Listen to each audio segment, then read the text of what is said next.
What is not doing all that well is Equitas Holdings. It fell the most in a month after the RBI refused to grant it an extension to list its small finance bank.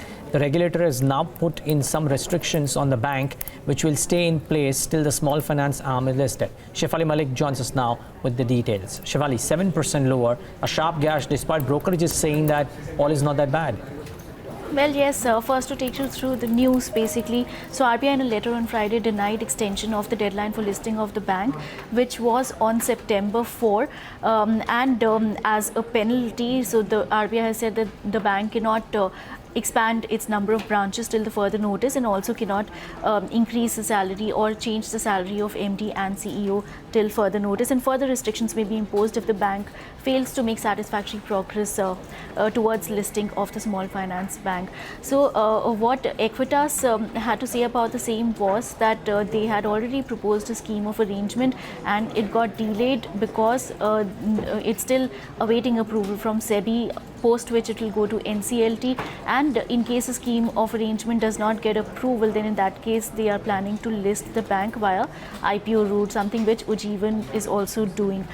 So what is the market opinion on this? Investec is saying that approval to the scheme of arrangement would be the best possible option for all the stakeholders, and in case the company has to go through the IPO route, the target price would fall to 150 rupees per share, which is 20 to 30% above Friday's closing price. So still above, still within their target price range. Nirmal Bank said that no major impact, as the bank had already converted most of their branches, the NBFC branches, into bank branches and had minimal plans from here on, and any knee-jerk reaction would actually be a buying opportunity.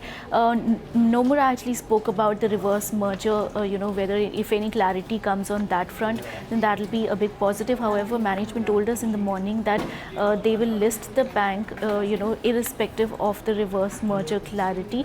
That they can only do after completion of 5 years. So let's hear out to the management what they had to say on the same. Our objective was to try and see how do we have only one listed entity for basically only one essential business, which is a bank business.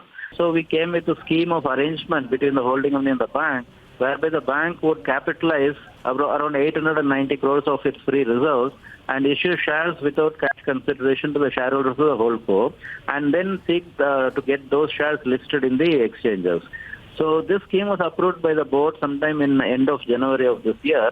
And subsequent to that, we applied to SEBI for approval. This requires prior approval from SEBI before we move the NCLT for the other approvals. And there is again a small deviation in that, because the SEBI guidelines does not exactly cover the scheme of arrangement that we have set out. That feedback from SEBI is still awaited as on date. And if they approve it, then we will go through the NCLT and get the scheme approved. In case SEBI turns down our request for the scheme of arrangement, then we will just do an IPO and get the shares listed of the bank. In our estimation, it's a 6 months process.